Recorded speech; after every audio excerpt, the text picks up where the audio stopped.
কারবালার ইতিহাস।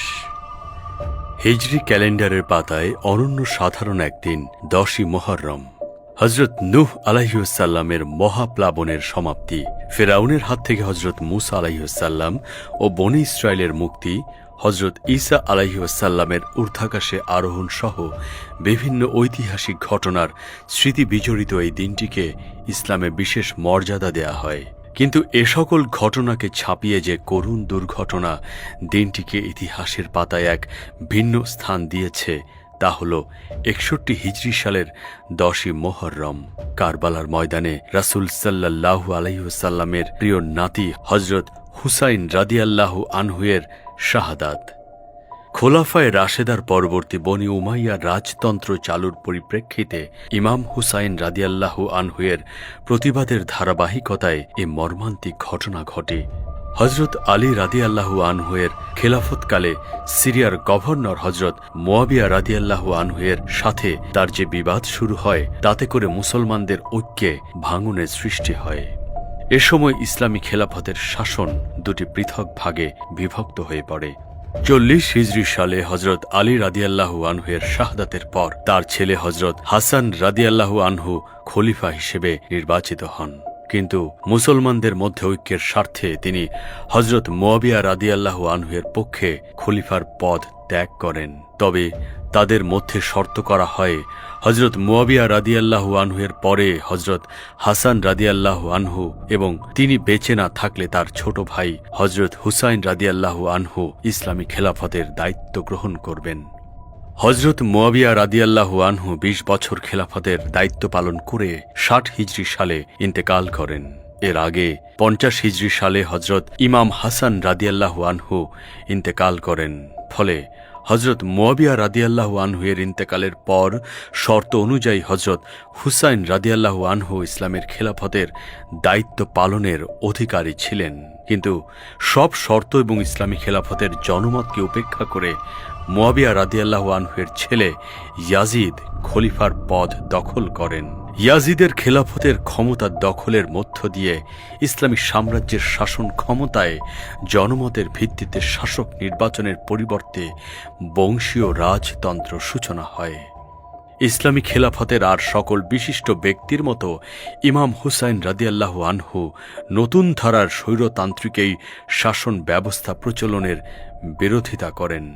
হযরত হুসাইন রাদিয়াল্লাহু আনহু-এর কাছ থেকে বাইয়াত তথা আনুগত্যের শপথ নেয়ার জন্য ইয়াজিদ তার রাজধানী দামেস্ক থেকে মদিনার তৎকালীন গভর্নরকে নির্দেশ পাঠান। পাশাপাশি এও নির্দেশ দেন যে ইমাম হুসাইন রাদিয়াল্লাহু আনহু শপথ নিতে অস্বীকার করলে তাকে গ্রেফতার করে কারারুদ্ধ করার।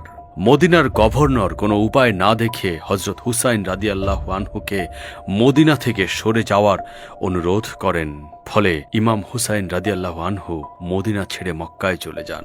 এরই মধ্যে ইরাকের কুফা শহরের বাসিন্দারা হযরত হুসাইন রাদিয়াল্লাহু আনহু-এর কাছে চিঠি পাঠিয়ে জানায় তারা হুসাইন রাদিয়াল্লাহু আনহু-এর সাথে ইসলামী খেলাফতের শাসন ব্যবস্থায় বংশীয় রাজতন্ত্রের প্রচলনের বিরুদ্ধে লড়াই করতে প্রস্তুত আছে। এই লড়াইয়ে নেতৃত্ব দেওয়ার জন্য তারা ইমাম হুসাইন রাদিয়াল্লাহু আনহুকে কুফায় যাওয়ার জন্য আমন্ত্রণ জানায়। কুফাবাসীর কাছ থেকে এমন আমন্ত্রণ পাওয়ার পর হুসাইন রাদিয়াল্লাহু আনহু তার চাচাতো ভাই মুসলিম ইবনে আকিলকে অবস্থা যাচাইয়ের জন্য কুফায় পাঠান। মুসলিম ইবনে আকিল কুফায় পৌঁছালে কুফাবাসী তার কাছে ইমাম হুসাইন রাদিয়াল্লাহু আনহু-এর পক্ষে লড়াইয়ের শপথ করে।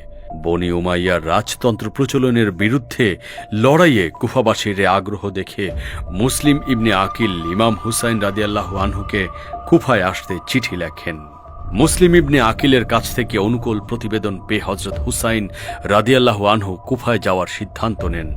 60 হিজরি সালের জিলহজ মাসের শেষে তিনি মক্কা থেকে পরিবার পরিজন ও সহচর সহ মাত্র 110 জন লোক নিয়ে কুফায় রওনা হন। এর মধ্যে কুফায় অস্থির অবস্থা লক্ষ্য করে ইয়াজিদ উবাইদুল্লাহ ইবনে জিয়াদ নামের এক নিষ্ঠুর ব্যক্তিকে কুফার গভর্নর হিসেবে দায়িত্ব দেন।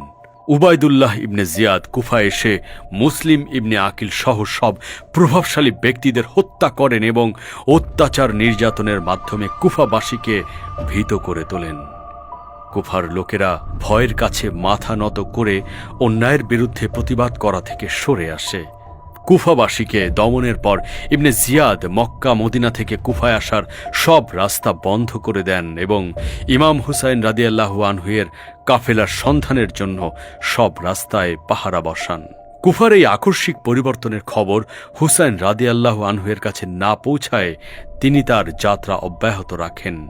যাত্রাপথে মরুভূমিতে রাস্তা ভুলে তিনি কুফার উত্তরে ফোরাত নদীর তীরে কারবালা প্রান্তরে 61 হিজরি সালের 8ই মুহররম তারিখে উপস্থিত হন। এখানে আসার পর তিনি ইবনে জিয়াদের সেনাবাহিনীর দ্বারা পথ চলায় বাধা পান। ফলে সফর সঙ্গীদের নিয়ে কারবালায় অবস্থান নিতে তিনি বাধ্য হন। ইবনে জিয়াদের সেনাবাহিনী হুসাইন রাদিয়াল্লাহু আনহু-এর কাফেলার চারপাশ ঘিরে রাখে, এমনকি তাদের জন্য ফোরাত নদী থেকে পানি সংগ্রহ করার পথ বন্ধ করে দেয়া হয়। তাদের জানানো হয় তাদেরকে ইয়াজিদের প্রতি বাইয়াত নিতে হবে, না হয় যুদ্ধের জন্য প্রস্তুত হতে হবে। প্রতিকূল পরিস্থিতি ও স্বল্প লোক সত্ত্বেও হযরত হুসাইন রাদিয়াল্লাহু আনহু অন্যায়ের কাছে মাথা নত না করে যুদ্ধ করার জন্য প্রস্তুত হলেন। 10ই মুহররম উভয় পক্ষের মধ্যে যুদ্ধ শুরু হয়। উবাইদুল্লাহর বিশাল বাহিনীর বিপক্ষে অল্প কিছু লোক নিয়ে বীরত্বের সাথে লড়াই করেন ইমাম হুসাইন রাদিয়াল্লাহু আনহু। কিন্তু অসময় যুদ্ধের অবিরাম লড়াইয়ে একে একে হুসাইন রাদিয়াল্লাহু আনহু-এর সব সাথী শাহাদাত বরণ করেন। ইমাম হুসাইন রাদিয়াল্লাহু আনহু লড়াইয়ের ময়দানে একাকী হয়ে যান। নিজের আসন্ন শাহাদাতকে উপলব্ধি করে তিনি লড়াইয়ের ময়দান থেকে পরিবারের কাছে আসেন শেষবারের মতো সাক্ষাৎ করতে। পরিবারের সকলের কাছ থেকে বিদায় নিয়ে শহীদ ও জীবিত সব সাথীর জন্য আল্লাহর কাছে দোয়া করে আবার লড়াইয়ে নামেন তিনি। বিপুল শত্রু সেনার সাথে লড়াই করতে করতে এক পর্যায়ে তিনি শাহাদাত বরণ করেন। হযরত হুসাইন রাদিয়াল্লাহু আনহু-এর শাহাদাতের পর বনি উমাইয়ার সেনাবাহিনী তার জীবিত পরিজনদের বন্দী করে। তারা হুসাইন রাদিয়াল্লাহু ও অন্যান্য শহীদদের মাথা কেটে নিয়ে কর্তৃত মাথা ও বন্দী পরিজনদের কুফায়ে ইবনে জিয়াদের কাছে পাঠায়। ইবনে জিয়াদ শহীদদের কাটা মাথা ও বন্দীদের দামেস্কে ইয়াজিদের দরবারে পাঠায়। যুদ্ধ শেষে ইবনে জিয়াদের বাহিনী কারবালার প্রান্তর ত্যাগ করলে স্থানীয় বনি আসাদ গোত্রের লোকেরা হযরত হুসাইন রাদিয়াল্লাহু আনহু ও অন্যান্য শহীদদের মস্তকবিহীন লাশ কারবালার ময়দানে দাফন করেন। কারবালার প্রান্তরে ইয়াজিদের বাহিনীর বিরুদ্ধে লড়াইয়ে ইমাম হুসাইন রাদিয়াল্লাহু আনহু শহীদ হলেও ইতিহাসের বিচারে ইয়াজিদের বিরুদ্ধে তিনিই জয়ী হয়েছেন। প্রতিকূল অবস্থায় অসম লড়াই করতে হলেও অন্যায়ের বিরুদ্ধে মাথা নত না করার যে দৃষ্টান্ত তিনি কারবালার প্রান্তরে স্থাপন করেছেন, তা স্থান কাল পাত্র ভেদে সকল অবস্থাতেই অন্যায়ের বিরুদ্ধে প্রতিবাদের প্রেরণা দিয়ে আসছে সকলকে।